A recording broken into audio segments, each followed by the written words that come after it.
Luka Dončić makes his emotional return to the AAC tomorrow night. What will it be like for the Mavericks? We discuss on today's episode of the DLLS Mavs podcast.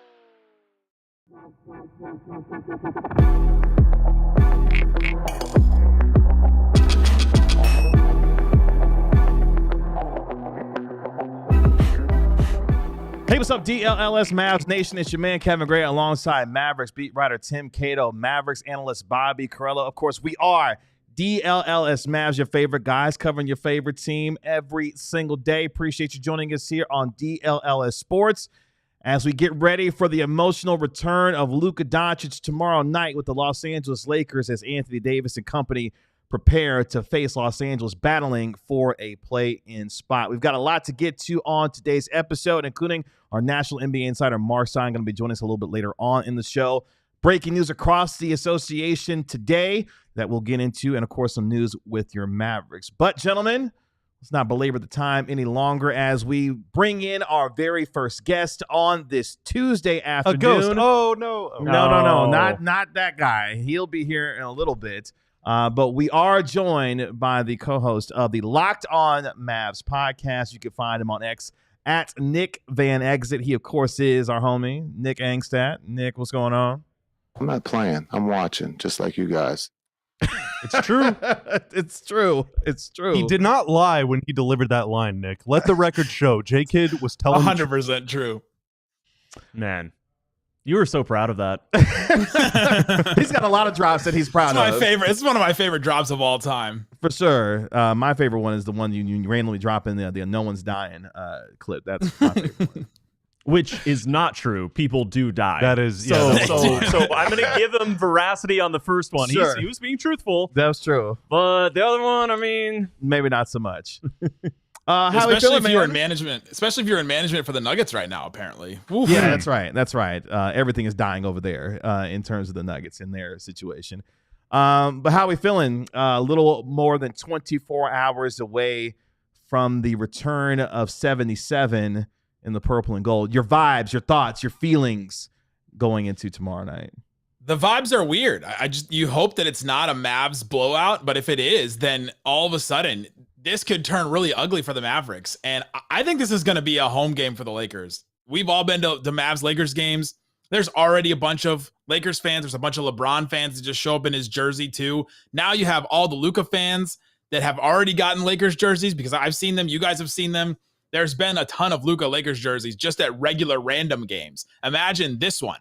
I also have talked to a lot of season ticket holders that have sold their tickets to this game because they don't want to be there and they're just done. And they can also get a really high price for these tickets because they're just selling really well right now. And so I think this is going to be a Lakers home game, and the vibes and the atmosphere is going to be one of the weirdest things we've ever seen. Yesterday on the show, I compared it to when I went to go see the Dallas Wings when Caitlin Clark came in town this year, and it was legitimately 50-50 between the amount of Caitlin Clark and Fever fans and the amount of Wings fans. And so every basket got a cheer. It was just one of the weirdest things in sports I've ever been part of. And I think this game between Luka and the Mavericks is going to be just like that. There's definitely been season ticket holders who have sold, like you said, but I think you've also probably heard this, that there's season ticket holders who have said they're selling from next season, they're not renewing, but they were keeping their ticket to this game. This game was one that they had to be out.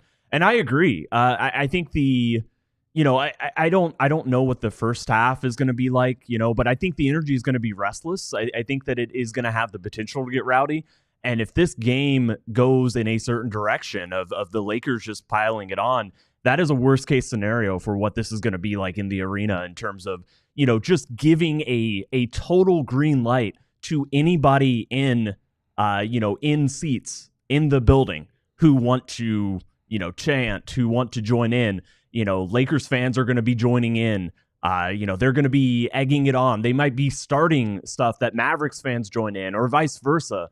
It's really it's unprecedented. I was tallying it up earlier this week, and I think I've covered in person something like 600 NBA games, and this is this is the least that I know what to expect. This is the most possible moment, probably this and Dirk's retirement, his last home game. This is the most I've gone into a game just not knowing what the script's going to look like. Sure, on the court, you never know what's going to happen. But in terms of off the court, in terms of what's going to happen, what the atmosphere is going to be like, I really don't know. They didn't give you the script before this? The NBA didn't slip you the run, yeah, slip you the rundown on this one? Not the NFL. Not the NFL at all. Yeah, unfortunately, no. I asked. I actually had the script for the 41-21 game. Like, I saw the videos. I knew exactly what was going to happen. I was one of very few people that knew that they were bringing in all the VIPs after the game on the court and all that stuff. So none of it was a surprise to me, but I was excited to see how people would react. For this game, though, I just have a pit in my stomach. It's like the complete opposite. 41-21-1 was like, oh, my God, this is amazing. We get to shower Dirk with love. It almost feels like if you're a Mavs fan or a Lakers fan or whatever, you're showering Luka with love. You're doing exactly the opposite of what the organization wants you to do and what the organization does. It's almost like you're like breaking the rules if you cheer for the guy that you like still. I was at Kevin Durant's first game in OKC. I covered that game as well. And at least that game, you knew that there was a united team and fan base, and that the anger and the outpouring was directed in one direction. This is different. This is completely different than that. And as much as I'm like thinking back to that game and thinking how there are, in some ways there's going to be parallels, in other ways this is just completely foreign and unique to any sort of homecoming that's ever happened before. Yeah, it's just going to be odd. And I started to think through some of the elements of what could happen. Bobby said he got like the script of the Dirk 41-21 game, and that one was just going to be all love, right? We at least knew that. Like, are the Mavs going to do a video tribute to Luka? How will that be? They cannot do that correctly. I just think that there's anything that they do in that sense, I think will just be wrong in any way, however long it is or what they say or whatever happens. Isaac and I have been talking about if they're going to use Dirk as like a human shield in the middle of this game. If Dirk is there, for them to just like put him up on the board to get some positive vibes somewhere in this game. Dude, I don't even know if Dirk will be there. I don't know if Dirk wants to be there. We're going to find out a little bit later on in our show from our guy Marc Stein whether or not Dirk is going to be at the game tomorrow night. So stay tuned for that as far as the show is concerned. Definitely. I wouldn't blame him for not wanting to be there because that's not his team anymore. That's not his, like, if he's at the game, it will be perceived, if he's like sitting, courtside next to Patrick DeMont or whatever, that he's there as a Mavs ambassador. And he has said publicly, I'm not that anymore. I mean, he went to Los Angeles to go support Luka Dončić and sat with Doncic's family when he made his debut in Los Angeles. I mean, if that's not a hell of a statement, I'm not sure what is. What has been the conversation for you and Isaac leading up to this, and what you not only anticipate, but the feelings going into a game that the Mavericks, kind of have to win if they want to stay in contention to host a play-in game next week? Yeah, I mean, the Suns are almost dead. I mean, the sun is almost burned out. And so I think the Mavs will be in that play-in game. I think there's, like a 4% chance or something like that, according to that playoff status site that people have been using. I just think that the Mavs do have something to play for. Lakers they're all stuck in that big jumble up in the Western Conference standings. But to me, the thing that we talked about on Locked On Mavs last night is that who's going to have more motivation in this game? Luka Dončić to come back and prove that, you guys messed up. If I see Nico Harrison's face, I'm going to smell blood in the water, that kind of thing. The Luka redemption revenge game, whatever we've been waiting for him to have to go off against the Mavericks. Or Anthony Davis, who was as motivated as anybody in that first game he played against the Rockets to come out and show something to the Mavs fans, to show something to the team. And AD's also playing against a former team who also chose to move on from him too. They said, hey, we'd rather have Luka than have you, who won a championship with us. And so I'm curious to see the motivation of both of those two stars and to see who comes out swinging the hardest and the fastest.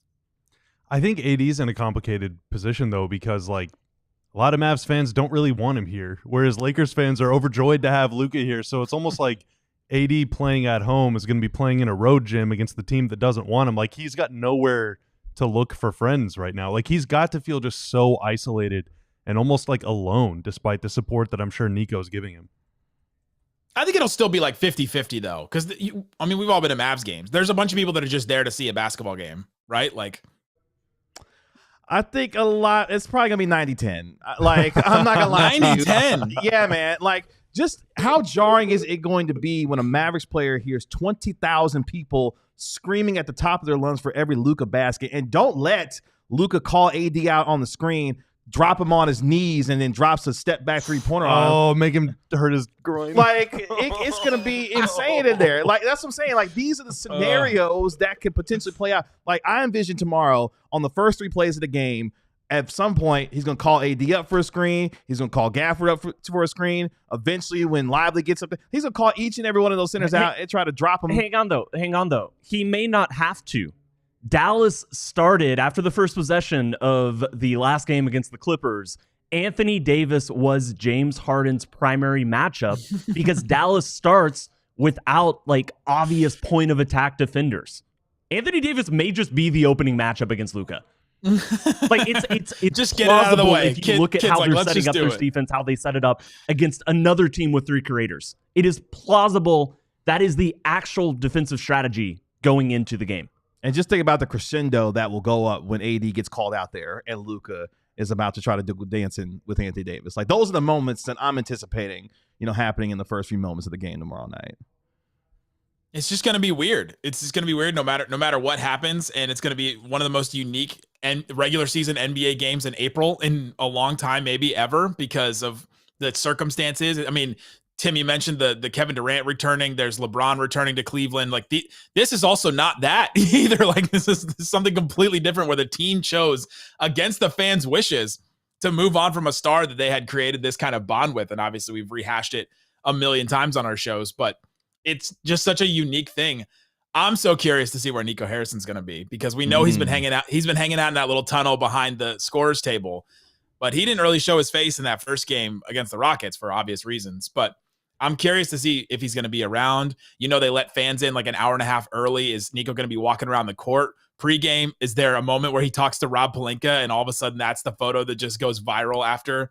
What are they talking about now? Getting AD back to LA? What are they doing now? I mean, just anything Nico does during that game, before that game, after that game is just going to be in a microscope. And I wonder if he shows his face at all. How will you and Isaac be preparing for the game tomorrow night with friends and Mavs family when it comes to your preparations for the game? Yeah, we're going to drink. We've got a live show. Got a live show at a brewery tonight. If you guys are watching this on Tuesday, we at Four Corners Brewery, we'll be hanging out. We'll be maybe watching the Lakers Thunder game. I don't know if anybody's going to play in that game, but we'll throw that game up. We'll also do our show, and we'll hang out. It's a therapy session. Come and hang out until you feel better. What time is that at? 7 p.m. 7 p.m. Okay. Four Corners, good product. Great place. Good product. I have a little experience. So you might want to go get some more tonight. I have a little experience with the subject matter. Yeah. Might need some post game action tomorrow night too, because holy moly, it is a day that we never thought we would see. Luka Dončić in a Lakers jersey will return to the American Airlines Center for the first time to take on his former team in the Dallas Mavericks. We appreciate our guy Nick Angstadt of the Locked on Mavs podcast for joining. Look, Marc just wanted to say goodbye to you. Amazing. If I can be the opener for Marc Stein in my career, you know what? I've made it. That's just. It's time to retire, buddy. It's time to retire and move on. Nick, it's good to see you as always, man. We appreciate the time, man. See you, boys. Thanks, Nick. Bye, Nick. You can find him on X at Nick Van Exit, of course, the co-host of the Locked On Mavericks podcast with this guy, Isaac Harris. Let's take our first break here on the DLLS Mavs podcast. When we come back, we hear from Anthony Davis, Jason Kidd, the Mavericks in their own words, and how they are preparing emotionally for Luka Dončić's return. Plus, a little bit later on our show, we'll be joined by our national NBA insider, Marc Stein, with his latest news and notes on what's been a crazy day around the association. All that and more coming up next year on the DLLS Mavs podcast.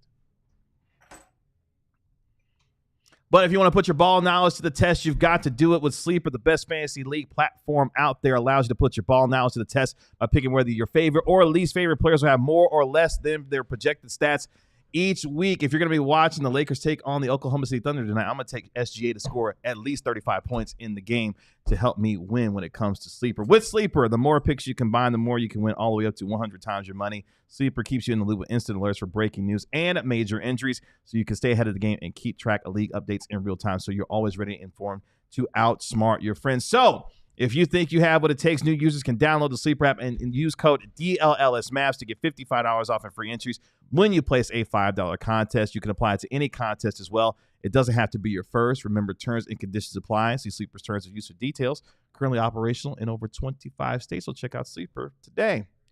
Just like your favorite team needs a home court advantage, and we'll see how much of one Dallas gets tomorrow night, your home needs a home floor advantage, and Empire Today can help you get it. Empire Today has flooring experts, dedicated flooring professionals who focus on flooring every single day. We've all been to the big box stores. You can wander around endless aisles. Somehow you're hauling all that material home all by yourself, trying to cram it in, whatever car, moving stuff around the back seat, just trying to hope it all fits in there.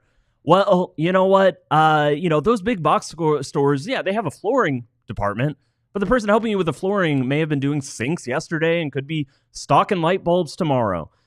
Empire Today lives and breathes flooring, and they will be they will be there with you every step of the way. It's a whole different ball game when you choose Empire Today. Schedule a free in-home estimate today because some things are just better at home. DLLS listeners can receive a $350 discount when using promo code DLLS. Yes, you heard that right. A $350 discount with code DLLS. Restrictions apply. Visit EmpireToday.com/DLLS for full details. Appreciate all of you joining in here on the DLLS Mavs podcast. We're now joined in studio by our national NBA insider, Marc Stein. You can always dial up the Stein line. Been a day, huh? At the Stein Been line. a season, Bobby. Been a season. You could say that in the last couple of weeks for a couple of teams when it comes to the Grizzlies and the Denver Nuggets. Shocking news if you have not seen already in the NBA. Michael Malone, the head coach of the Denver Nuggets, and their general manager, Calvin Booth, have both been fired by the Denver Nuggets. Of course, the Nuggets winning the NBA championship just 2 seasons ago. Michael Malone dismissed Rick Adelman. No, his son David Adelman will be taking over as the interim head coach moving forward. More on that a little bit later on in our show when we check in with the Stein line. But of course, tomorrow night is the return of Luka Dončić as he takes on the Dallas Mavericks. Anthony Davis and company back on the practice floor today to get ready for that game. Tip-off tomorrow at 6:30 p.m. Special pregame time for us, 2 p.m. tomorrow. So mark your calendars, 2 p.m. tomorrow. We will have our pregame show here on DLLS Sports for the DLLS Mavs pregame show. But let's hear from Anthony Davis and from Jason Kidd. Tanner, we'll start with Jason Kidd, who spoke today to the media after practice and discussing not only the preparations for the game, but the emotions of dealing with Luka's return tomorrow and what his team will need to do. Here's what Jason Kidd had to say when I had the chance to talk to him during media availability. Obviously, there's going to be a ton of emotion in the building tomorrow night with his return. And with each basket that he may make, there could be significant noise when he's obviously making baskets.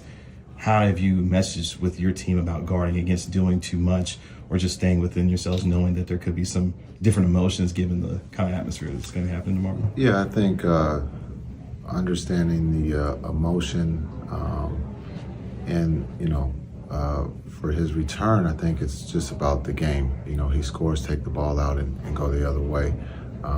Fans have a right to cheer, understand what he has done for this franchise in a short, time, and I think that's right. But the big thing is for us is to stay in the moment, focus on what's in front of us. If he scores, take the ball out, go the other way, and just play the game, understanding there will be a lot of emotions, and a lot of cheers.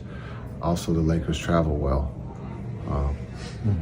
So I imagine it might be a little different with the amount of Mavericks fans who love the player who. Yeah, I'm just saying that the Lakers do travel well. I've been on both sides. I've been with the Lakers and won a championship, and understand that they do travel well. But also the fans should show their appreciation for Luka. There's no doubt that they have that right, and they should cheer for him. Yeah. He's the one that has entertained since his rookie year. So I think it's safe to say that they should cheer. But for us, it's about trying to find a way to win. So Jason Kidd not only understanding the emotions for tomorrow, but encouraging Mavericks fans to cheer when it comes to Luka Dončić and his play with the Lakers as they take on the Mavericks. Your guys' reaction to Jason Kidd and his thoughts going into tomorrow? They travel well. Interesting. It's an interesting line. I mean, it's going to be true. I don't think there's anything wrong with what he said. It's just slightly underselling, I think, what the atmosphere is going to be like. I mean, you can't just like ignore the reality of the situation. Right. The reality is everyone's going to be there cheering for Luka. Probably all 20,000 people, even the ones wearing like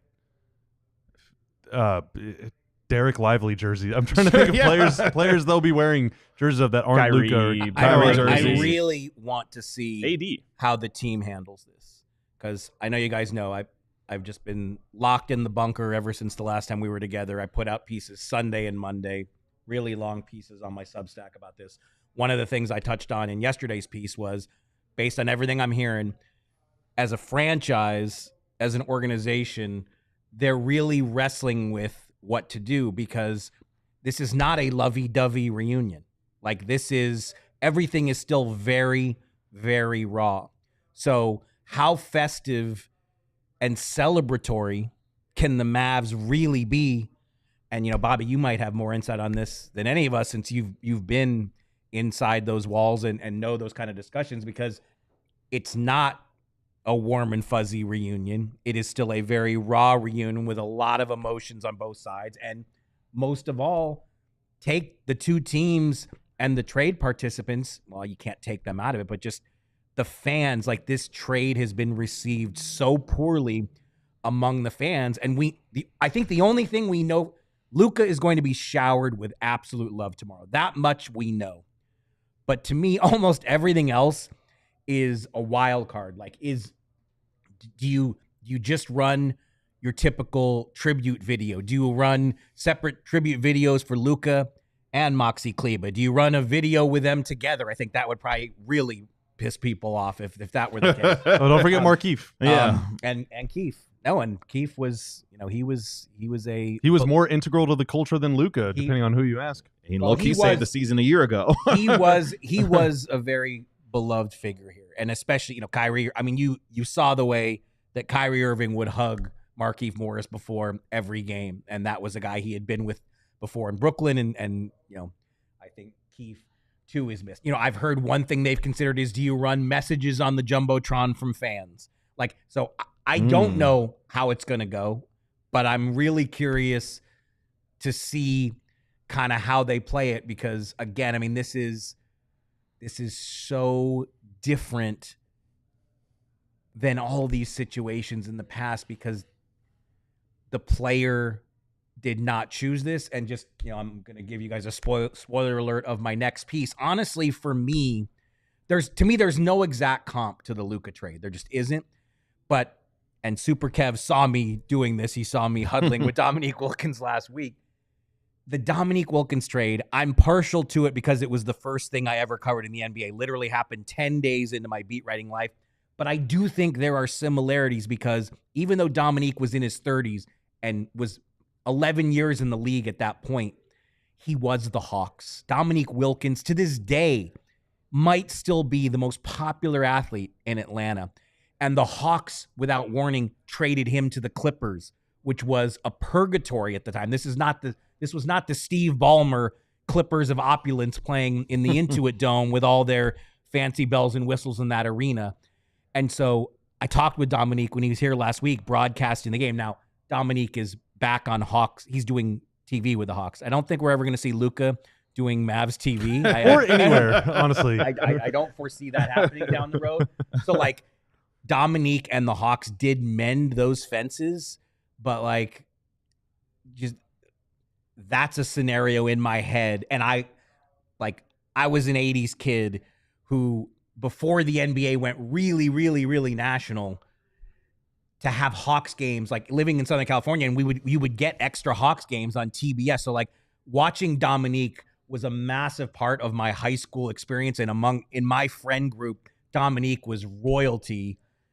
And so to go to the Omni 6 weeks into my NBA beat writing life to watch Dominique just light up the Omni as a clipper. And you can't even, there's nothing on, I tried to find footage on, there's nothing on YouTube from that game. Like, it was only 1994. It's not that long ago, but couldn't find anything on YouTube. But like, that is an experience that I treasure just in my career personally. And like, I do think there are some elements to that because, you know, Neek was just traded in the middle of the night, you know, basically in the middle of the night, like Luka.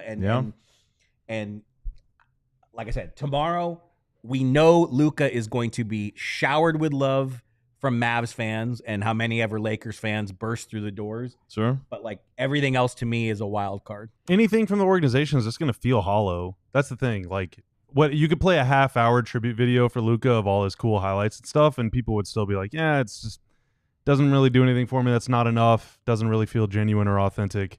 That's the thing. What like, if you were in those meetings? What would you have suggested? Like, I would say, honestly, if I was still working at the Mavs, I would say the fans don't want to hear what we think about this player. And even if we, being we as the Mavs, or there's the people that run videos on the Jumbotron or on social or whatever, even if we make the coolest, most badass video of all time, people are still going to boo. People are still going to hate us for this. Like, we shouldn't even try. Whatever you do, it's not going to be enough.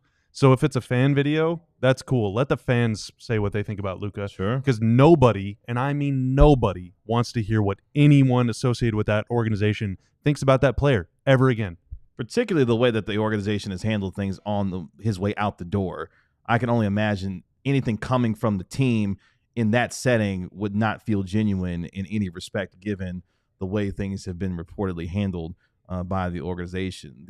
I'm sorry, go ahead. But yeah, but I think, I mean, the PR implications of what's going on there is that if you're the Mavericks, you want to end up fostering an atmosphere in this game to the extent that you have control over it that is celebratory, because you don't want it to turn towards the team itself, towards Nico. You know, that's the worst optics that could come out of this game. And some of that is, you know, a lot of that I think gets dictated by how the game itself goes. But that's, I think, the optics that you're trying to avoid. And ultimately, I feel bad for the people trying to decide this who had no part of the trade, but it's not really in the team's control. There's only so much they can do to foster an environment that's going to be, you know, celebratory is okay. Celebratory, doesn't get, 50,000, social media retweets or 100,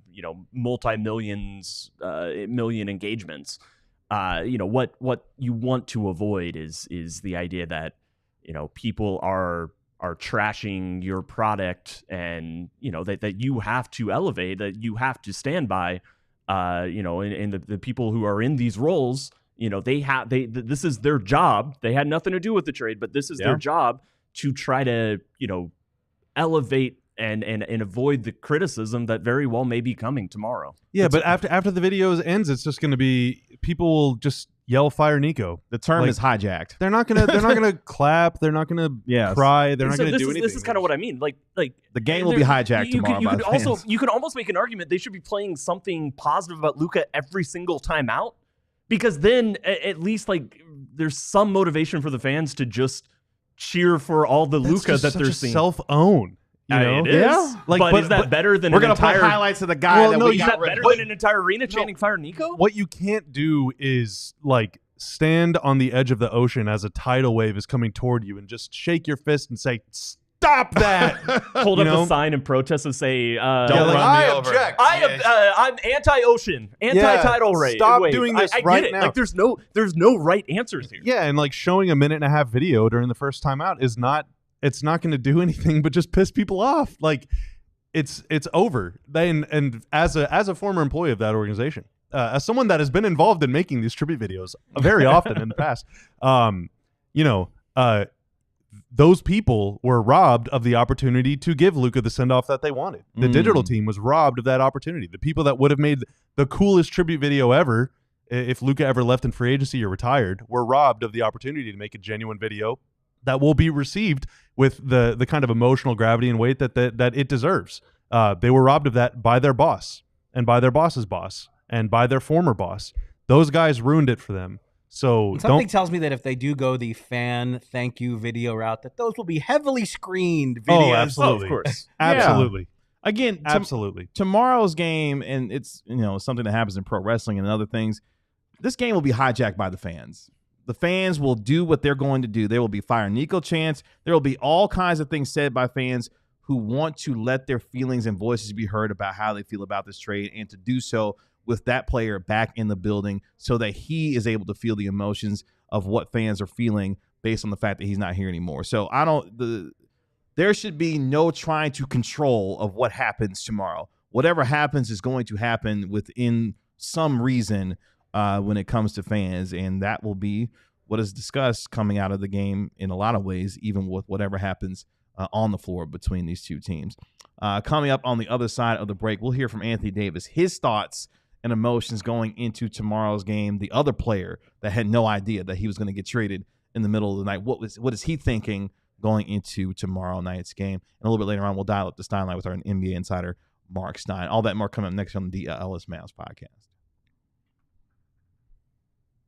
So if you want to be at the game tomorrow, if you don't just want to watch on TV, hey, pull up Game Time. I'm looking right now on gametime.co at tickets for tomorrow night, and I've toggled on the all-in pricing on Game Time so that I'm not surprised with any fees at the checkout screen where you think you're paying one thing and actually it's like, no, joke's on you. Give us an extra $517 in fees. No, with Game Time, you know exactly what you're paying right up front. And you can find tickets tomorrow in the Terrace, which is the 300 level, for as low, including fees and everything, for as low as $270, $277. Quite a ironic number there. $296, $286, $290. You can get section 116 or 121 right behind the Lakers bench. Actually, if you want to see Luka up close, you can get a courtside seat for $19,520. What a bargain! But you can also save yourself some money on that too. The great thing about Game Time is that you see exactly where you're going to be sitting as well. And if you use promo code DLLS at checkout, you will save $20 off your first purchase. Again, promo code DLLS. Download Game Time today.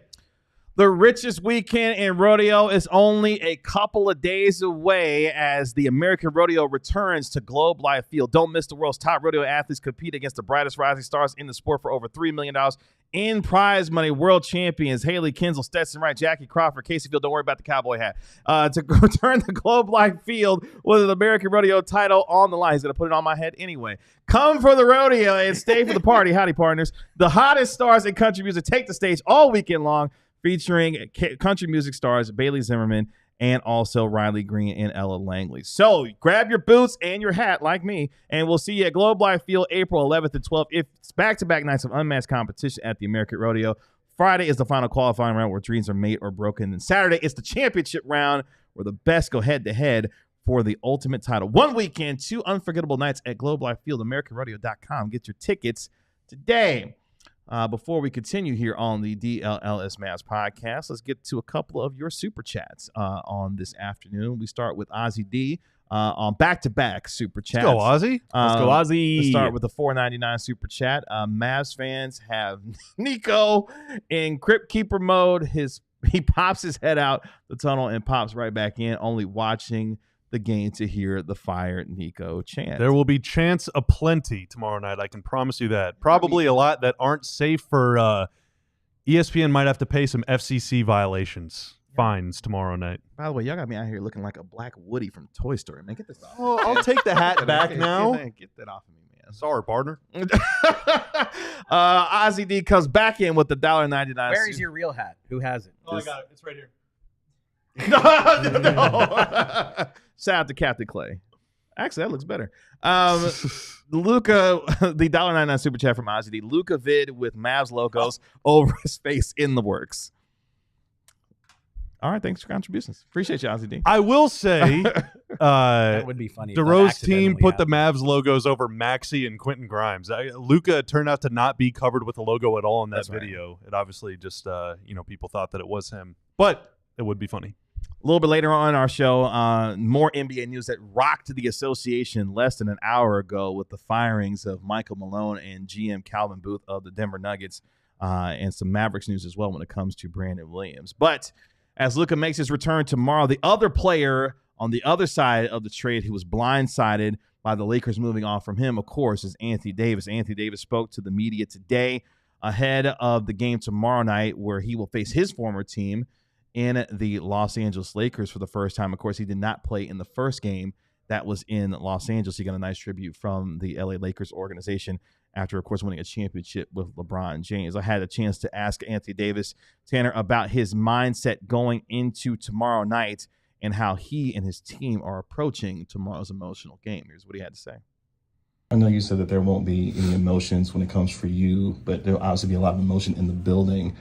How do you and your teammates guard against trying to do too much, knowing what kind of atmosphere is going to be in a game like this? Just play. Just play basketball. They've never, probably experienced anything, like this. I've been traded before, so going back to New Orleans and all that,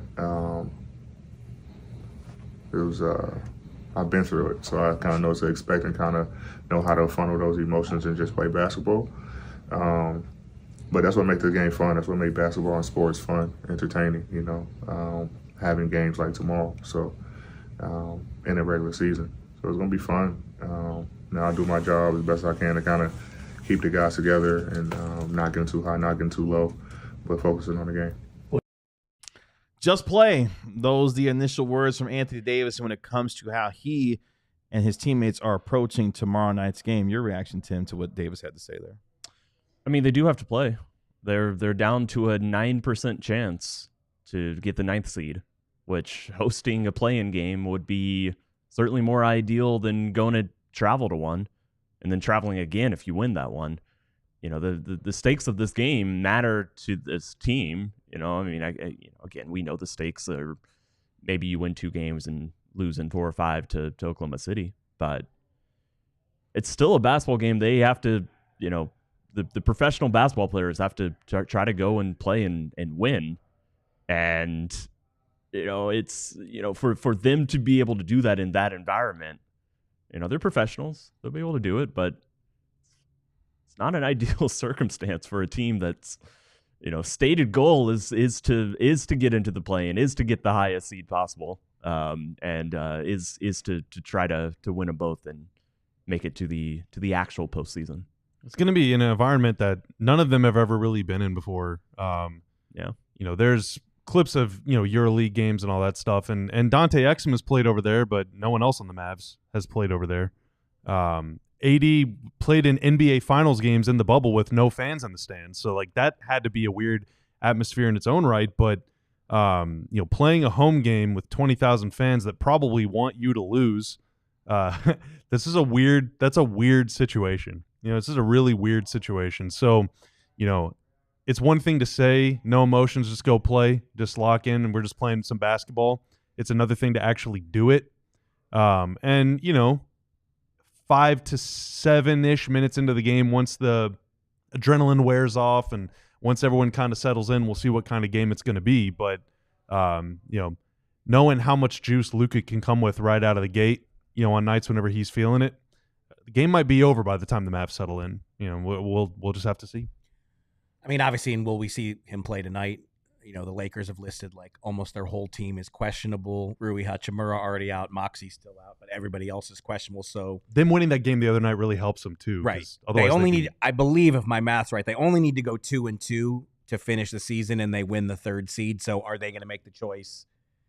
Do we basically punt tonight, go all out for the win in Dallas, win one more, and then they're set at number 3? Which I think the way they're playing, going 2-2 is hardly out of reach. Yeah, they've got it's the Thunder, the Mavericks, the Rockets, and the Trailblazers. So if you're being pragmatic and realistic, you look at that schedule and you're like, can beat the Mavericks, can beat the Blazers. Well, also the Rockets are pretty much locked into 2 at this point. Right. So would the Rockets maybe not? The Rockets try to win that Rockets game. team is so young that they don't maybe need to rest their guys as much, but they could choose to rest some key players. It's amazing. You guys laughed at my friends from Stratomatic when they said that the Houston Rockets would have the best record of the Texas teams. You scoffed when I brought it up in October. Well, they wouldn't have if the Mavs wouldn't have done something really weird. I'm about to say, I don't think the model had Luka That's what happened. Did Stratomatic know that Nico would be cooking? Maybe they just didn't reveal that. Yeah, maybe not. Just the oldest, most salmon, like 2-month-old salmon. Pull it out of the fridge and put that thing in the microwave. Salmon. What's with you in that? Anyway, some of the postseason scenarios going into tonight's action. The Lakers would clinch a playoff spot with a win. Sacramento is also locked into the play-in tournament with a Phoenix loss. So if Phoenix does lose tonight, Sacramento is locked in. That doesn't necessarily mean Phoenix. Mavs magic numbers down to 2. I'm about to say that doesn't necessarily mean Phoenix is eliminated, but for all intents and purposes, they are eliminated. They're eliminated. They're in a bad way right now when it comes to their play on the floor. Also, we heard from Anthony Davis today. Funny enough, as we were going into practice, ran smack dab into Grant Hill as he was at the Mavericks practice facility. And, of course, if you were watching the NCAA championship game last night, you heard him on the call between Houston and Florida. He was there to present Anthony Davis with his gold ring for winning the gold medal this past summer with the Olympic team. So at least he'll win a ring this year. That's right. But, of course, Grant Hill is the managing director of Team USA. But, yeah, it was kind of weird as we were walking into the practice facility. All of a sudden, we just say, hey, that's Grant Hill walking out of the practice facility. But he was there to present Anthony Davis with his gold championship ring by winning, of course, the gold medal in the Summer Olympics. So pretty cool to see Grant Hill at the Mavericks practice facility. With that being said, some Mavericks news being made today as we learned that Brandon Williams will have his two-way contract converted to a standard NBA contract for the Dallas Mavericks, where, of course, they have a roster spot that will be available to them a little bit later on this week.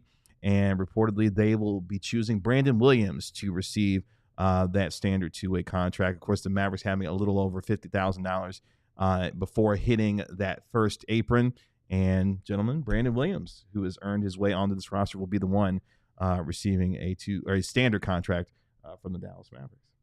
I got the sense that at some points Dallas would have preferred to kind of convert two players, but they need Brandon Williams. If there's any chance they're going to get to the 9th seed, if they have to, I'm curious, Mark, what you know on this or what you have to share, but like they are. I thought it was pretty obvious that their offense is missing another guard off the bench. Just somebody who they can trust to drive, get in the paint, and create some ball movement and circulation, and that was very obvious in the two games against the Clippers. So to convert two players, neither of them would be available to the very final game of the season, though they'd be available for play-in tournament and potentially postseason. But they could have Brandon Williams back for Friday's game. And Sunday's game if that's the route they choose to go. Yeah, look, I think the one lock in this scenario was that Brandon Williams was for sure going to be converted to a standard contract. I think the way we've been discussing this, they really. Sorry, just got to see who this is. Why does LeBron keep blowing up your phone today, Mark? What's going on? Adam Silver. They come on the show. They put on speaker. What was I going? Brandon, you got to take it. No. It's a big day, right? It's a big day. I just don't know how to silence it on my new phone. But Brandon Williams, Brandon Williams, like they really like him, and as Tim said, they flat out need him. Now, the thing that I think were considering strongly at one point was, you could create the extra roster. You could create one more roster spot by letting Dante Exum go, and then you could convert Kessler or Kai Jones. Probably more of a need for Kessler because he's a wing and they have all their bigs back. But now I'm being told that they don't want to take that step with Dante Exum. If you take that step, you lose his bird rights. And so the sense I get is they're still kind of weighing what to do and if they should just make it Brandon Williams and stop there in terms of, instead of trying to create one extra roster spot and adding, they could do the same conversion move with Kessler Edwards. But like I said, they would have to, even though, Dante Exum, we were told that it was going to be a season-ending hand injury. Is that the case? Is it actually season-ending? It wasn't a shooting hand. Right. So you would think that theoretically we've seen injuries like that be about a month and you can get back on the court. Yeah, so I think that is one of the things. Is there any chance that Exum could play in a play-in scenario? If that were the case, then you would certainly want to keep him. I think just because of his experience, he's another guard. But look, Kai Jones has played great. I mean, I just don't see any real pathway for him to get converted again, because now that all the big men are back, are you going to do that for what is effectively your third center or your 3.5 center? Because AD does play some 5 at times. But Kessler Edwards had so many good moments too that I'm sure he's hoping that he gets converted to a standard deal. So surprisingly, a lot to weigh with the roster in these last few days, which you typically don't see. Let's take our final break here on the DLLS Mavs podcast. When we come back, we dial up the Stein line with our national NBA insider, Marc Stein, and what has been a massive day in the NBA when it comes to a couple of teams going forward here. All that and more coming up next year on the DLLS Mavs podcast. Of course, covering the dang teams and covering the dang games is what we do best here at DLS Sports. 5 days a week on YouTube for this show, covering the Cowboys, the Rangers, and the Stars as well. Clarence Hill was just interviewing a local NFL prospect. We got a video coming out on that here shortly on our channel. There's all sorts of coverage right here on YouTube, but if you want to take your support for what we're doing one step further, then you can scan that QR code below my water bottle that I almost knocked over. Click the link in the description below or head to alldlls.com where you can sign up to become a diehard member of our community here at DLLS Sports. When you sign up, you will get a free shirt just right for signing up. It almost pays for the cost of the membership. We got more than 30 to choose from.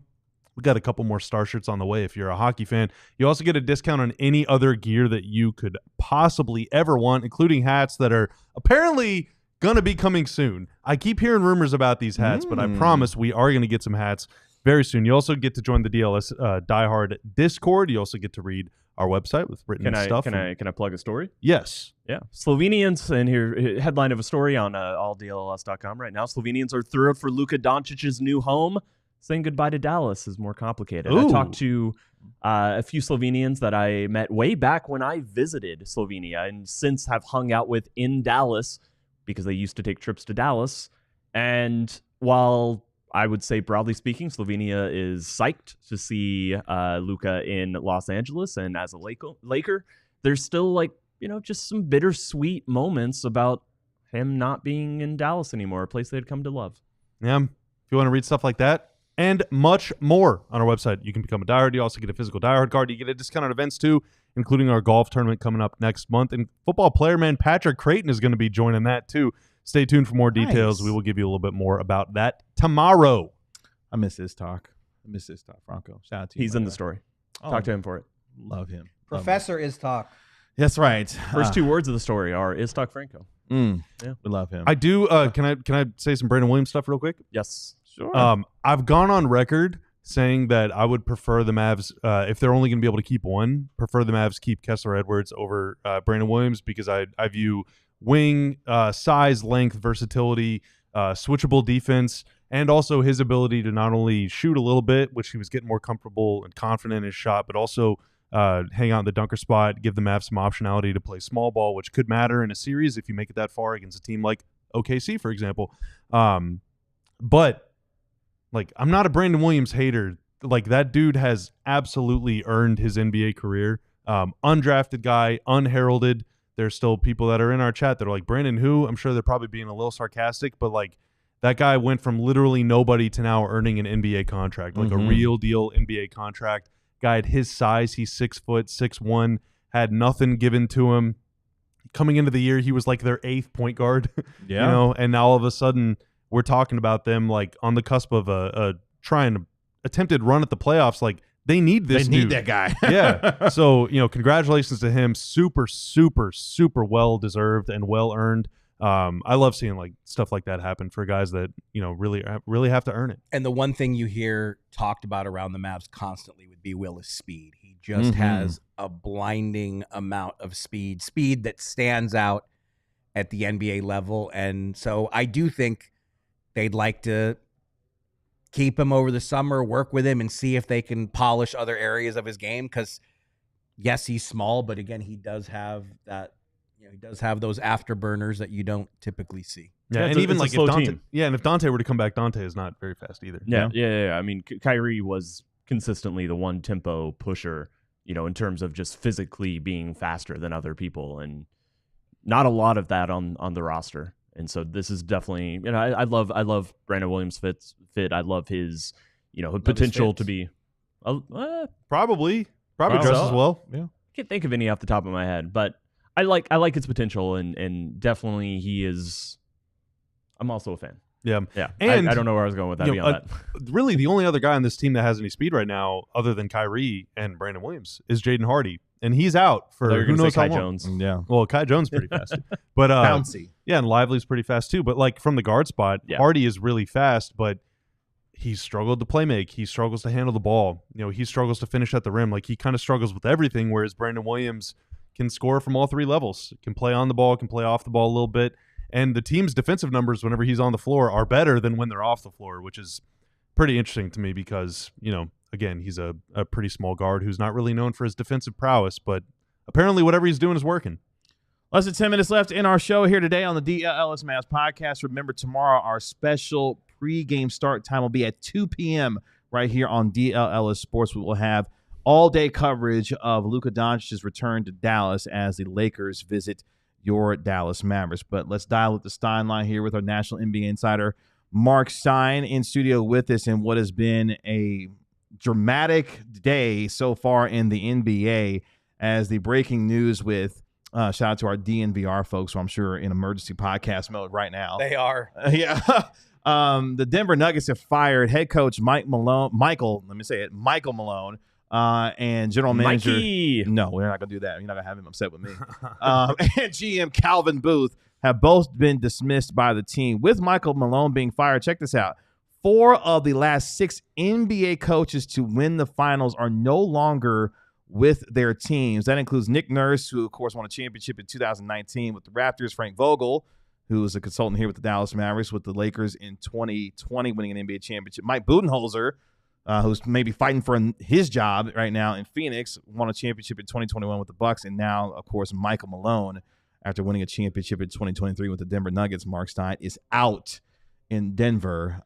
This is just 11 days after Taylor Jenkins was fired by the Memphis Grizzlies in a surprising move there.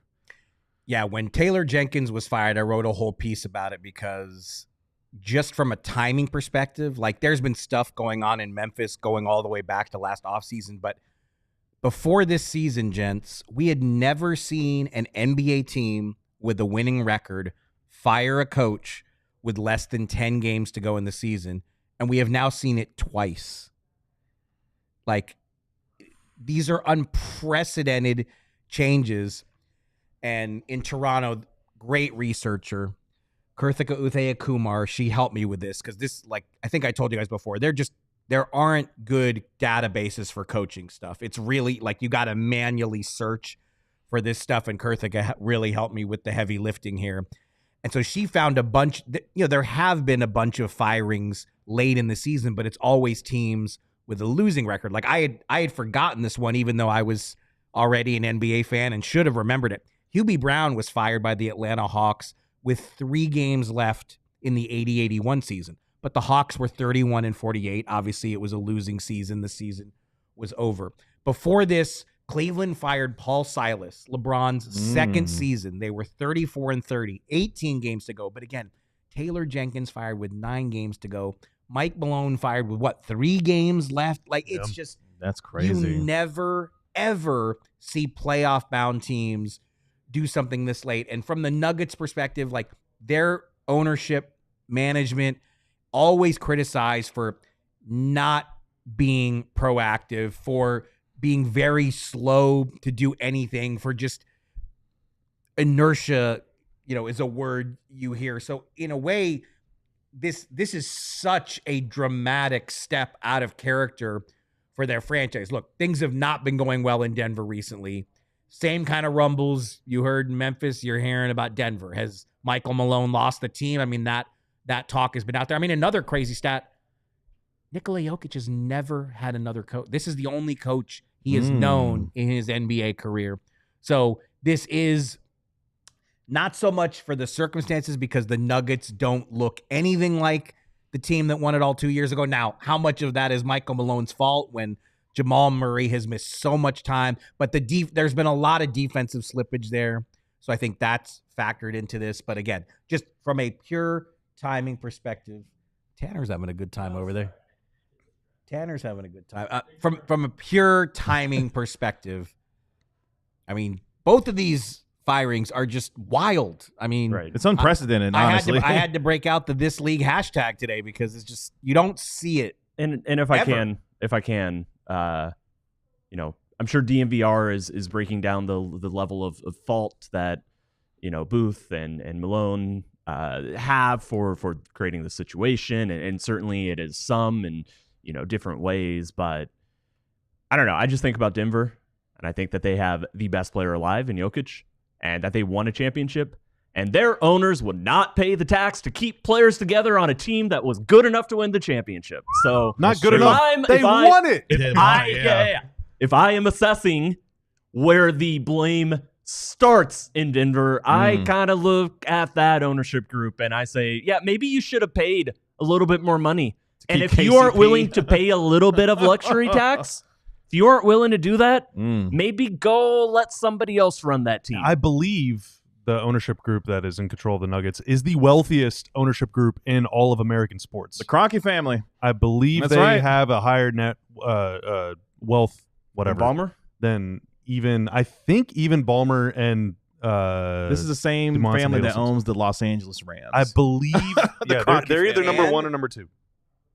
And Arsenal. In Arsenal, yes. I was trying not to say it because it's Arsenal. In closing, though, Mark, and obviously this is kind of an unfair question, just spring on you with a minute and a half to answer. But this begs the question. If Taylor Jenkins has been canned, if the Nuggets' entire leadership group has been canned, what's going on with the Mavs? This was another one of the topics that I touched on in my Sunday piece, I believe. Because, look, this is the question everyone, I mean, obviously there's you know, the chant, which instinct tells you we're going to hear a time or 2 or 12 tomorrow. Like the fire Nico thing, it even pops up at medieval times. That's right. And so people want to know, is his job in any actual jeopardy? And the reality is, only Patrick Dumont can answer that question. And he really hasn't been here long enough for us to get, we don't know his tendencies. We don't know, like, I want to believe that after 2 months of crazy noise that he definitely has a much better feel now for what NBA ownership than what it was. But is this something that Patrick Dumont would seriously consider? I mean, the only public messaging from Dumont at this point was his first interview with the Dallas Morning News about a week after the trade, and it was "In Nico We Trust." Now, again, that was February 9th-ish, and we're at April 9th, and it has been a loud, noisy, uncomfortable, painful, emotional 2 months, and Patrick Dumont has absorbed a lot of criticism, and I think rightfully so. I mean, again, I think his role in this trade cannot be underestimated. This is Nico Harrison's trade, but Patrick Dumont blessed it. Patrick Dumont made the decision to completely X out Mark Cuban. Like, okay, if you don't want Mark Cuban to run basketball, that's one thing. That's a choice. I think a lot of us expect, when Mark Cuban said over and over and over, I will retain control over basketball operations around the league and in this city, a lot of people were skeptical that was going to last. But for Mark Cuban to reach the point where you as a first-year owner don't run this past him, you don't seek his advice on trading Luka Dončić. Patrick Dumont sat courtside enough to know, to get a glimpse and a feel of what Luka Dončić meant to the fans of this team. He even sat next to Dirk Nowitzki at one of those games. We got a 59. We got a 59. Oh, my bad. 15, Fast Channel 59 alert. You have 3 seconds. That's right. The conversation will continue over on alldlls.com. Remember, our pregame show will begin tomorrow at 2 p.m. right here on DLLS Sports as the Mavericks welcome back Luka Dončić when they take on the Los Angeles Lakers. as we finish up here on the DLLS Mavs podcast. Obviously, the conversation being what are the Mavericks going to finish up with in terms of not only their front office, but also with their season moving forward. And just to finish up the thought before we get out of here today. Yeah, I can't remember exactly what I was ranting, but I mean, basically, why haven't the Mavs fired anyone? Because their season has gone completely haywire. Well, we don't know to the extent to which Patrick Dumont feels change is necessary. On some levels, you would have to say, he let Nico make this trade. Are you now going to make a change just a few months later just to try to appease the public? And what does that really do? It's not going to bring Luka back. It's not going to undo the trade. Would a change like that really appease the fan base for more than a short period of time? Or if you gave Nico the blessing to do this trade, do you have to now give him the time to try to find a way to get this team back on a good path? And I don't know the answer. I'm not saying I know. I'm just saying Bobby asked me a question that everyone is asking. Is a change coming? And I'm just saying, in our position as analysts, we're all trying to analyze this situation. We don't know enough yet about the way Dumont does business to know how he's going to play it. That'll do it for us here on the DLLS Mavs podcast. Remember, tomorrow, a special start time for our pregame show at 2 p.m. We will have wall-to-wall coverage of Luka Dončić's return to Dallas as the Dallas Mavericks host the Los Angeles Lakers. It should be an incredibly emotional day. We will be all over it here at DLLS Mavs, and we will have our post-game show a little bit later than normal, so stay tuned for when that time will exactly be, as we will all be at the game tomorrow when the Lakers visit the Dallas Mavericks. We appreciate our guy Tanner making us look good and sound good as always. Thank you, sir. That is our national NBA insider, Marc Stein. We can always dial up the Stein line at the Stein line. That is our Mavericks analyst, Bobby Curl. That is our Mavericks beat writer, Tim Cato. I'm your host, Kevin Gray. We are DLLS Mavs. We'll talk to you tomorrow at 2 p.m. right here on DLLS Sports. Y'all enjoy the rest of your day. We'll talk to you later. Peace. We all silly like the mayor.